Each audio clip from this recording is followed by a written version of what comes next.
دوستوں آپ حدیث میں غور کریں، اللہ کے رسول صلی اللہ علیہ وسلم نے یہ بھی فرمایا ہے کہ اگر کوئی آدمی تعاون زدہ شہر میں ہو تو وہاں سے نکل کر کے دوسری جگہ بھی نہ جائے۔ کیوں؟ تاکہ اللہ کی ذات پر کامل اعتماد و توکل کی جو بات ہے وہ ثابت ہو جائے۔ دوسری بات یہ ہے کہ اللہ کے رسول صلی اللہ علیہ وسلم نے عقیدے پر کہیں ضرر نہ آ جائے۔ اللہ کے رسول صلی اللہ علیہ وسلم نے کہا کہ وہ آدمی وہیں رہے، اس لیے کہ ہو سکتا ہے اگر وہ انسان دوسری جگہ گیا اور وہاں وہ بیماری پھیلی، جبکہ اللہ کی جانب سے وہ کیا چیز تھی؟ متعین تھی، وہ نہ بھی جاتا تو وہاں بیماری پھیلتی۔ تو لوگوں کے دماغ میں خاشے خیال میں کہیں ایسی نہ بات پیدا ہو جائے کہ اگر یہ انسان یہاں نہیں آتا تو یہ بیماری یہاں نہیں آتی۔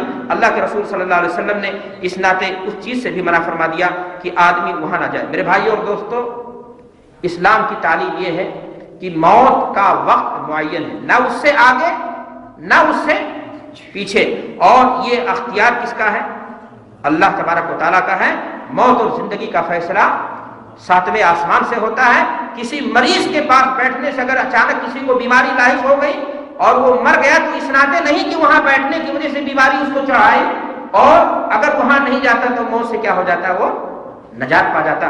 حضرت عبداللہ ابن مسعود رضی اللہ تعالیٰ عنہ مشہور صحابی ہیں، وہ روایت کرتے ہیں، مرفوع حدیث ہے، لا يعدي شيء قالها ثلاثا فقال اعرابي يا رسول الله ان النقبة من الجرب قد تكون بمشفر البعير او بذنبه في الابل العظيمة فتجرب كلها فقال رسول الله صلی اللہ علیہ وسلم فمن اجرب الاول۔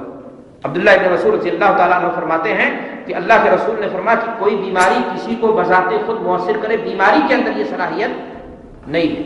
ایک صحابی نے کہا کہ اللہ کے رسول ہرن کی طرح ہمارے اونٹ ہوتے ہیں، لیکن بسا اوقات خارش لگ جاتی ہے اونٹ کے پونچھ میں، بوڑھے اونٹ کے پونچھ میں، تو نتیجہ کیا ہوتا ہے؟ وہ سارے کے سارے اونٹ کو کیا کر دیتا ہے؟ خارش زدہ کر دیتا ہے۔ دیکھیں یہ عقیدہ اسلام کا جو تھا اس پر زد پڑ رہی تھی۔ انہوں نے صحابی نے کیا کہا کہ وہ اونٹ جو ہے بوڑھا سارے اونٹوں کو کیا کر دیتا ہے؟ خارش زدہ کر دیتا ہے۔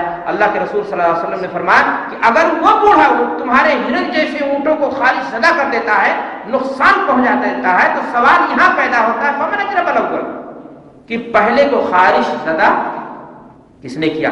گویا بیماری اللہ کے حکم سے آئی اور اسباب جب پیدا ہو گئے تو دوسرے اونٹ بھی بیمار ہو گئے، لیکن دیکھنے میں آتا ہے کہ مرغیاں بیمار ہو گئی اور مر رہی، اور اس میں جو سب سے پہلے بیمار ہوئی تھی وہ بچ جاتی ہے۔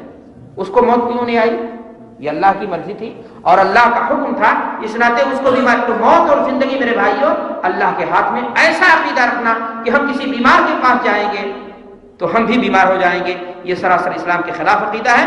اللہ کے رسول جناب محمد رسول اللہ صلی اللہ علیہ وسلم نے تو فضیلت بیان فرمائی ہے عیادت کی، کہ انسان کو انسان کی عیادت کرنی چاہیے، اور جتنا دیر کوئی انسان کسی مریض کی عیادت کرتا ہے فی غرفۃ الجنہ، جنت کی کیاریوں میں سے کیاری میں ہوتا ہے۔ اللہ کے رسول صلی اللہ علیہ وسلم یہ بھی فرما رہے ہیں کہ اگر کسی نے کسی مریض کی عیادت کی تو ہم کو وہاں پائے گا، اس لیے کہ اللہ کا بندہ ہے وہ، اور اللہ کے بندے کی عیادت جب کرے گا تو اللہ تبارک و تعالیٰ کو اس سے کیا حاصل ہوگی؟ خوشی ہوگی۔ تو میرے بھائیوں اور دوستوں، یہ عقیدہ جاہلیت کا عقیدہ ہے۔ ایک مسلمان اس طرح کا کوئی عقیدہ رکھے کہ کوئی بیماری کسی کو خود سے کنورٹ ہو جاتی ہے یا چڑھ آتی ہے، بیمار کے پاس بیٹھنے سے بیماری لاحق ہو جاتی ہے، ایسے عقیدے کا اسلام نے کیا کیا ہے؟ کنڈم کیا ہے۔ اللہ کے رسول صلی اللہ علیہ وسلم نے اس حدیث کے اندر دوسری بات یہ فرمائی، دوسرے عقیدے کی ترتیب ان الفاظ میں فرمائی، ولا تیرتا، بدشگونی اور بدفعلی کی بھی کوئی شرعی حیثیت نہیں۔ تیرا یہ تیر سے لغوی اعتبار سے اگر دیکھا جائے تو اس کے معنی ہوتے ہیں پرندوں کو اڑانے کے۔ زمانے جاہلیت میں عرب کے یہ جاہل اپنا گھر سے نکلنے سے پہلے، کسی کام کو شروع کرنے سے پہلے، کسی شادی کو متعین کرنے سے پہلے پرندوں کو اڑایا کرتے تھے آڑے ترچھے۔ اگر وہ داہنے گیا تو شبھ مانا، بائیں گیا تو کہا اللہ اللہ، یا جو اس زمانے میں تھا اللہ کا تصور جیسے ان کے یہاں رہا ہو، اپنے سفر کو کیا کرتے تھے؟ وہ روک دیتے تھے، اور اس دن کو سفر کے لیے منحوس قرار دیتے تھے اور سفر پر نہیں جاتے تھے۔ اللہ کے رسول صلی اللہ علیہ وسلم نے اس طرح کے عقیدے کی تردید فرمائی اور آپ نے فرمایا کہ سارے دن اللہ کے بنائے ہوئے ہیں، منگل ہو سنیچر ہو، دن کوئی ہو، اتر جانا ہے گاؤں کے کہ دکھن جانا ہے، یہ سارے معاملے جو ہے اس میں خیر شامل ہیں۔ انسان اگر خود اچھا ہے تو اچھائی اس کے ساتھ ہے، اور اگر انسان خود برا ہے تو برائی کیا ہو جائے گی؟ ساتھ ہو جائے گی۔ دراصل منحوس نحوست دن میں نہیں ہے، پرندے میں نہیں ہے، نحوست کس میں ہے؟ انسان میں ہے کہ وہ برائی کرتا ہے۔ وہ دن سب سے زیادہ منحوس دن ہے آپ کے لیے، جس دن آپ نے اللہ کی جناب میں کوئی نافرمانی کی، کوئی معصیت کا ارتکاب کیا، اور وہ دن آپ کے لیے سب سے خیر کا دن ہے، سب سے بہترین دن ہے، سب سے اچھا دن ہے، جس دن آپ اپنے گناہوں سے کیا کر لیں؟ توبہ کر لیں۔ رمضان المبارک جیسا بابرکت مہینہ اگر ایک انسان بیٹھ کر کے رات میں ویڈیو فلم دیکھتا ہے تو منحوس ہے یا نہیں؟ شراب پیتا ہے، گناہ کا کام کرتا ہے، روزہ نہیں رکھتا، رمضان المبارک جیسا بابرکت مہینہ منحوس ہو گیا اس انسان کے گناہ کی بنیاد پر، نہ کہ بذات خود مہینہ، نہ کہ بذات خود پرندہ کوئی منحوس ہے۔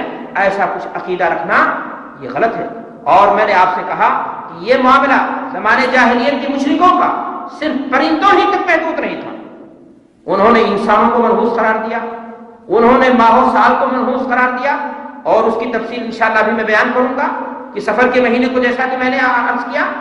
حد تو یہ ہے کہ ان قسمت کے ماروں نے اللہ کے نبیوں تک کو کیا نام ہے نحوست کے کیٹیگری میں کیا کر دیا؟ کھڑا کر دیا۔ قرآن مجید کا اگر آپ مطالعہ کریں گے تو آپ کو یہ بات واضح ہو جائے گی۔ اللہ تبارک و تعالیٰ قرآن مجید کے اندر ارشاد فرماتا ہے وَإِن تُصِبْهُمْ حَسَنَةٌ يَقُولُوا هَٰذِهِ مِنْ عِندِ اللَّهِ وَإِن تُصِبْهُمْ سَيِّئَةٌ يَقُولُوا هَٰذِهِ مِنْ عِندِكَ، کہ اے محمد صلی اللہ علیہ وسلم اگر ان کو کوئی نیکی پہنچتی ہے، کہیں ان کو کامیابی مل جاتی ہے، ان کا کوئی کام بن جاتا ہے، انہیں کوئی نوکری مل جاتی ہے، ان کی بیٹی کی شادی بیٹھ جاتی ہے، ان کا کوئی لفظ نکل آتا ہے، تو ایسی صورت میں کہتے ہیں کہ اللہ نے ہمیں نوازا۔ اور اگر ان کے گناہوں کے پاداش میں، ان کے کرتوتوں کے پاداش میں، ان کی بدعمالیوں کی سزا رب العالمین ان کو دیتا ہے عذاب کی شکل میں، تو کیا کہتے ہیں؟ من عندی، کہ اے محمد یہ تمہارے نئے دین کا نتیجہ ہے، تمہاری نحوست کا کیا نام ہے؟ اللہ اکبر۔ اللہ کے انبیاء، بھیجے ہوئے پیغامبر اور رسول جو انسانیت کے لیے رحمت بن کر کے آئے، سراسر رحمت بن کر کے آئے، انسانیت کے لیے نہیں جانوروں کے لیے، ساری مخلوقات جمادات کے لیے رحمت بن کر کے آئے، ان انبیاء کرام کو بھی انہوں نے نحوست کے کیٹیگری میں کیا کر دیا؟ کھڑے کر دیا۔ اور وہ دین جو اللہ کا بھیجا ہوا دین، اس دین کو بھی انہوں نے باعث نحوست گردانا، کہا یہ تیرے نئے دین کی بنیاد پر یہ ساری کی ساری مصیبتیں ہیں۔ اللہ تبارک و تعالیٰ نے آگے فرمایا، کیا فرمایا؟ ما اصابک من حسنۃ فمن اللہ وما اصابک من سیئۃ فمن نفسک، کہ اے نبی ان کو بتا دو کہ اچھائی بھی برائی بھی آرڈر بغیر اللہ کے حکم سے نہیں آتی ہے، لیکن اچھائی اللہ کی طرف سے آتی ہے۔ انسان ہو تمہیں پانی پینے کا حق اللہ دیتا، اور جو کچھ تمہیں سزائیں، بلائیں، مصیبتیں، آفتیں، چاہے وہ زمینی ہوں چاہے وہ آسمانی، جو کچھ تمہیں لاحق ہوتی ہیں وہ تمہارے اپنے گناہوں کا کیا نام ہے؟ نتیجہ ہوتی ہیں۔ تو میرے بھائی اور دوستو، میں نے آپ سے کہا کہ نحوست کہاں ہوتی ہے؟ انسان کے اپنے عمل میں ہوتی ہے۔ نہ کوئی دن برا ہوتا ہے، نہ کوئی مہینہ برا ہوتا ہے، نہ اللہ کی کوئی مخلوق برا ہوتی ہے، چاہے وہ پرندے کی شکل میں ہو، چاہے وہ انسان کی شکل میں ہو، چاہے کسی اور شکل میں ہو۔